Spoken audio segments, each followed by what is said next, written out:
शादी के 2 साल बाद ही मेरे पति इस दुनिया और मेरी ज़िंदगी से हमेशा के लिए चले गए। सास ने मेरी शादी अपने भतीजे से करवा दी, जो अभी सिर्फ 15 साल का था। मैंने सोचा जिससे मेरी शादी हुई है वो तो बच्चा है, लेकिन मेरा नाम रूही है। मैं बहुत ज़्यादा खूबसूरत थी। मेरी ज़िंदगी में सब कुछ ठीक था।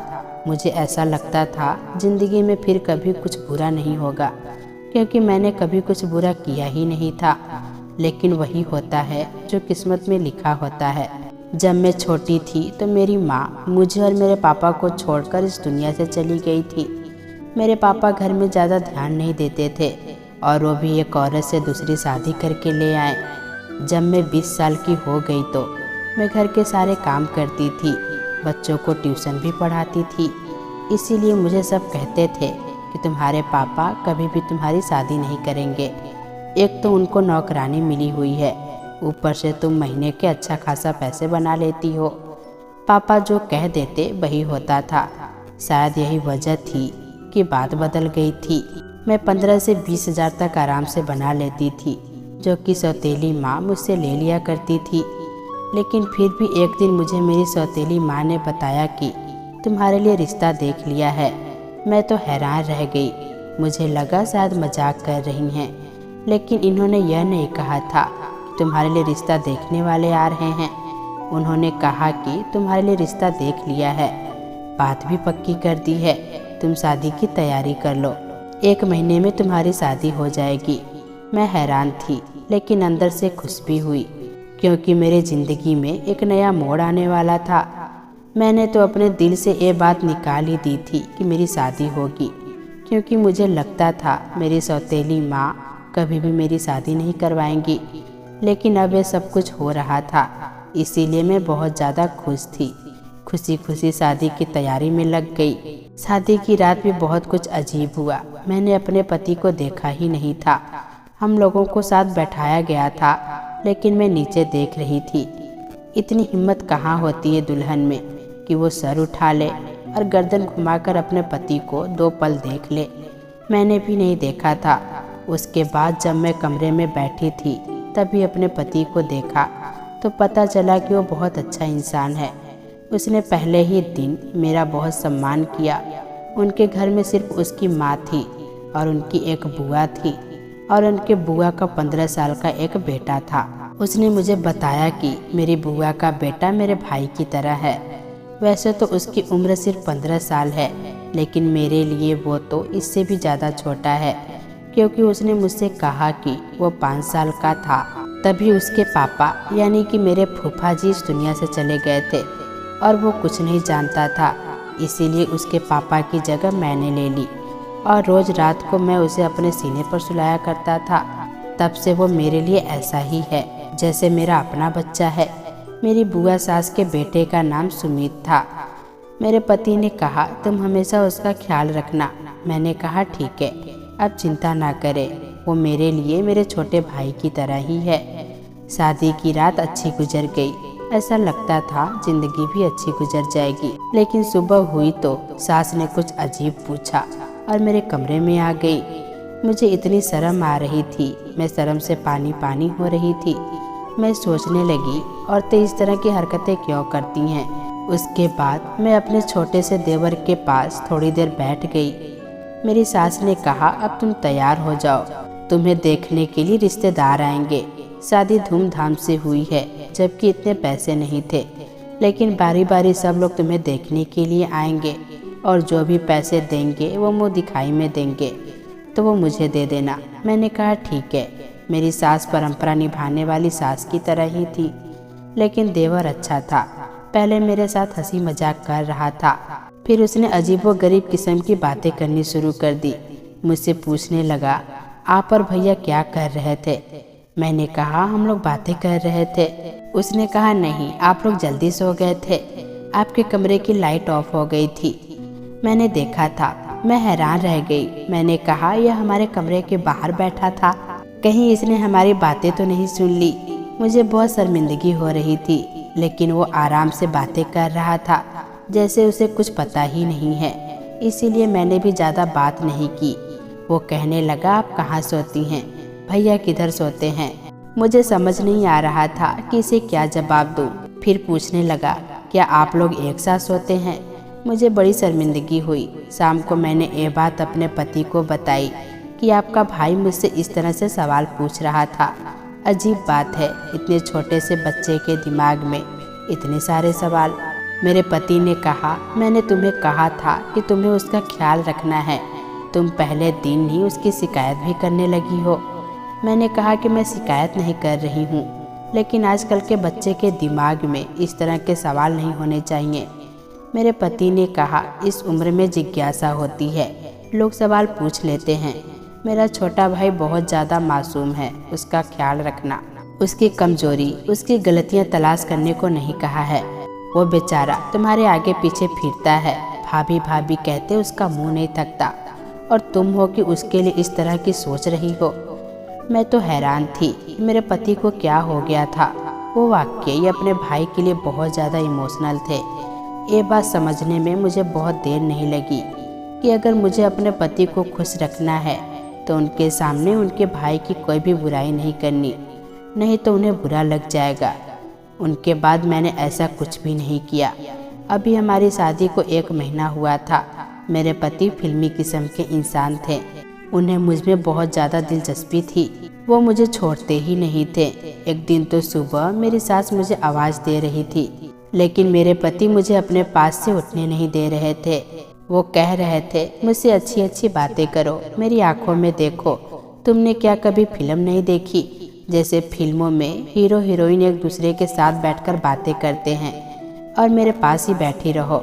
मैंने कहा, आपकी माँ मुझे बुला रही हैं, कोई काम होगा, क्योंकि सुबह के 10 बज रहे थे। ये कोई 6 या 7 बजे का वक्त नहीं था। लेकिन मेरा पति मुझसे बातें कर रहा था, और फिर वही हुआ। मुझे मेरी सास से डांट पड़ती रही। मुझे इन लोगों का समझ ही नहीं आता था, ये लोग थोड़े से अजीब थे। मेरी सास ने आखिर कह ही दिया, तुमने तो आते ही मेरे बेटे को अपनी उंगलियों पर नचाना शुरू कर दिया है, तुम्हारे अलावा इसे कोई दिखाई ही नहीं देता। मैंने कहा, ऐसा कुछ नहीं है, अब वो खुद ही मेरा दीवाना है तो मैं क्या कर सकती हूँ। लेकिन मेरे पति ने मुझे कहा था, मेरी माँ का हमेशा ख्याल रखना, उनको खुश रखना। इसीलिए मैं सारे घर के काम अच्छे तरीके से करती थी, कभी कुछ भी नहीं बोलती थी, कोई जवाब भी नहीं देती थी। उनको अगर जवाब देती तो बहुत तरीके से, जिस पर वो गुस्सा नहीं होती थी। पर मेरी शादी को अभी 2 साल भी नहीं पूरा हुआ था जब मुझे एक बुरी खबर मिली। वो ये है कि मेरे पति इस दुनिया से चले गए थे। उनके जाने के बाद हम लोग बहुत ज़्यादा परेशान हो गए और सोचने लगे कि ये खबर झूठी हो। लेकिन जब लाश को घर लाया गया तो हमारे तो होश ही उड़ गए, और मेरी सास, मेरा देवर और मेरी बुआ सास, हम बुरी तरह चिल्ला रहे थे, रो रहे थे, भगवान से प्रार्थना कर रहे थे कि ये खबर भी झूठी हो। पर मेरा पति इस दुनिया से जा चुका था। ये दुख मेरे लिए बहुत बड़ा था। मेरे माँ बाप ने कहा, ये दुख तुम अपने ससुराल में ही पूरा करो, उसके बाद हम तुम्हें आकर ले जाएंगे।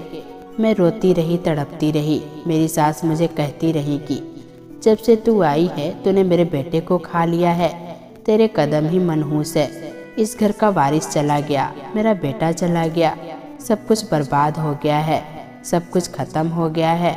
तूने किया है ये सब। 6 महीने ताने सुनने में ही गुजर गए थे, लेकिन उसके बाद ये वक्त ख़त्म हो गया तो मैं ये सोचकर थोड़ी बेफिक्र थी कि मैं अपने मायके अपनों के पास चली जाऊंगी।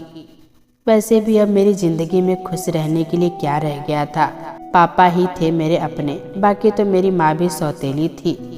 जब मेरी सौतेली माँ और मेरे पापा मुझे वापस लेने के लिए आए तो मेरी सास ने एक ऐसी बात की कि सब हैरान रह गए। मेरी सास का कहना था, मैं इसे वापस नहीं भेज सकती, ये मेरे बेटे की विधवा है। मेरे पापा ने कहा, आपका बेटा इस दुनिया में नहीं रहा, इसका यहाँ पर क्या काम।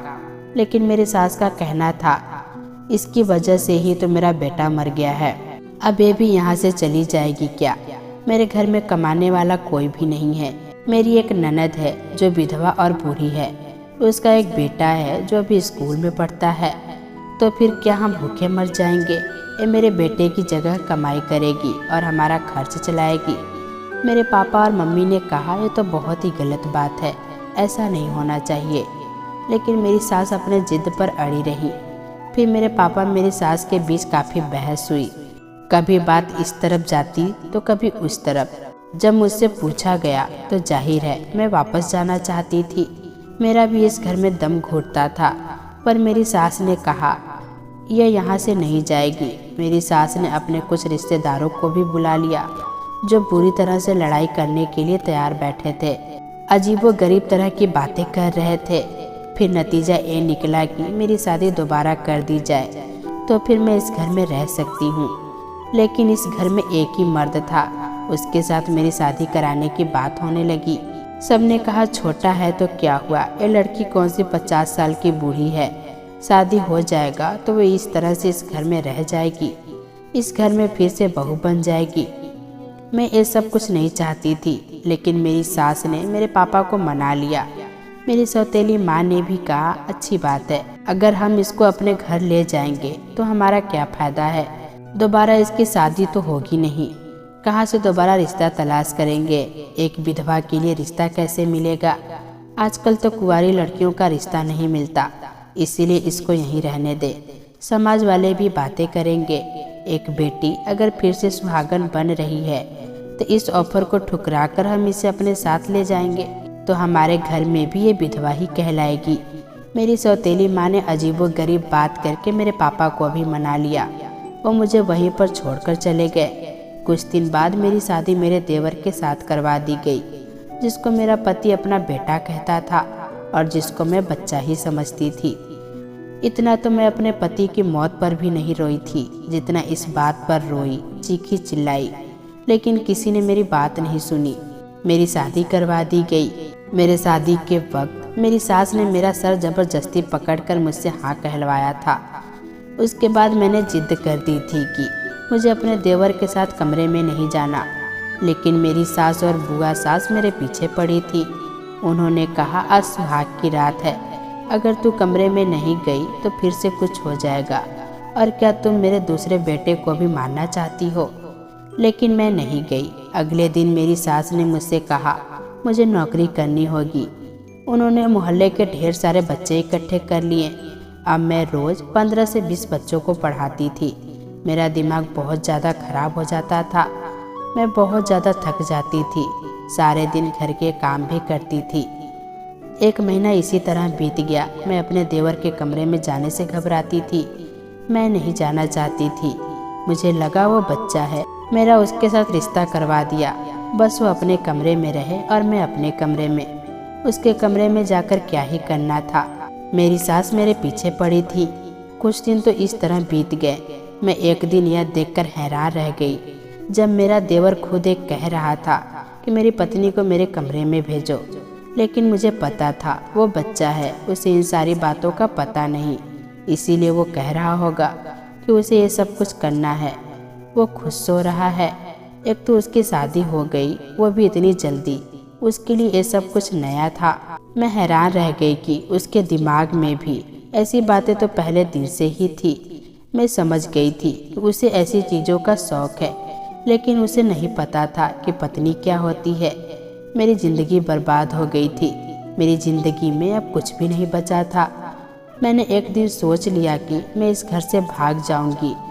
ये कोई इतना ज़्यादा मुश्किल नहीं था, इसीलिए मैंने सोच लिया कि मुझे क्या करना है। लेकिन मेरे देवर को पता चल गया। उसने कहा फिक्र ना करें, मैं आपकी मदद करूंगा, जो भी आप कहेंगी मैं करूंगा, आपको कोई दिक्कत नहीं होगी, मैं आपका ख्याल भी रखूंगा। वो बातें तो इस तरह कर रहा था जैसे कि मैं ये सब सुनना चाहती थी। मैं बुरी तरह से रोने लगी। मैं भी घर से भागना नहीं चाहती थी। भागकर कहाँ जाती? एक बार भाग जाती तो मुझ पर ठप्पा लग जाता कि ये घर से भाग गई है। मैं एक इज्जतदार बाप की बेटी थी। मैंने सारी ज़िंदगी इज्जत से गुजारी थी। मैं अपने बाप का नाम कैसे बदनाम कर सकती थी? मैं बुरी तरह से रोने लगी और अपने देवर के साथ वापस आ गई। ऐसा पति नहीं चाहिए था। मेरा दिल नहीं कर रहा था उसे पति कहने का। सुबह इस बात की खबर मेरी बुआ सास को भी हो गई, लेकिन मेरे देवर ने सब कुछ संभाल लिया, वरना मुझे बहुत डांट पड़ती और मैं ऐसा नहीं चाहती थी। उसके बाद मेरी बुआ सास को बैठे बैठे न जाने क्या हो गया। उन्होंने शोर करना शुरू कर दिया। उन्होंने कहा, आज तो तुम मेरे बेटे के कमरे में जाओगी। तुमने तमाशा बना लिया है। तुम मेरे बेटे की पत्नी हो। पति पत्नी एक साथ नहीं रहेंगे तो क्या अलग अलग रहेंगे? ये बात बिल्कुल भी अच्छी नहीं है। मैंने बहुत सोचा। मेरी सास ने ज़बरदस्ती मुझे फिर से दुल्हन बनने को कहा। मुझे दुल्हन बनाकर कमरे में भेज दिया। एक पल को मैंने सोचा कि मैं अंदर से कमरे को ताला लगा लूं, लेकिन मैं ऐसा नहीं कर पाई क्योंकि मेरी सास ने पहले ही दरवाज़ा खोल दिया था। थोड़ी देर बाद देवर कमरे में आ गया।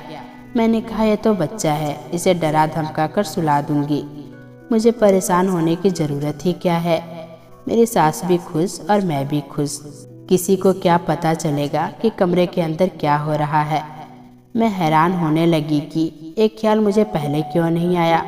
उसने मुझे कहा कि तुम बहुत प्यारी लग रही हो। मैंने कहा, ठीक है, अब तुम सो जाओ। मैं मेकअप और ज्वेलरी उतारने लगी। उसने कहा, तुम बहुत अच्छी लग रही हो। मैंने कहा, मैं अच्छी हूँ या बुरी, इससे तुम्हें कोई मतलब नहीं है। तुम चुप करके सो जाओ।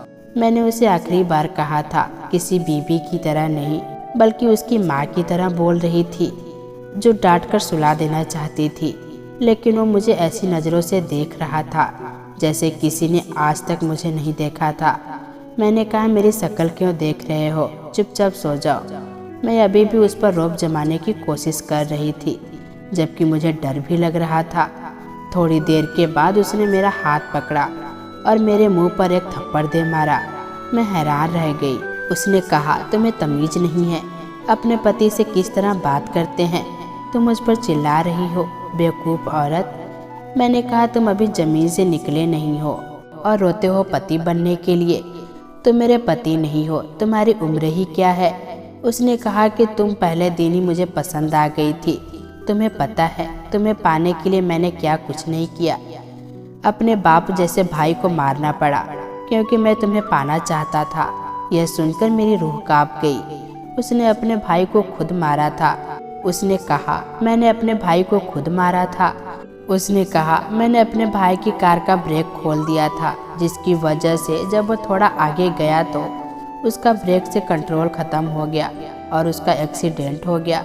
सबने यही समझा कि उसका हादसा हो गया है और वो दुनिया से चला गया, जबकि यह सोचा समझा प्लान था। मैं हैरान रह गई। इस छोटे से लड़के ने मेरे पति को मार डाला, जिसे मैं बच्चा समझ रही थी, और अभी मेरा पति बना खड़ा था। ये कोई मासूम बच्चा नहीं था, एक शैतान था जिसने अपने भाई को मार डाला था।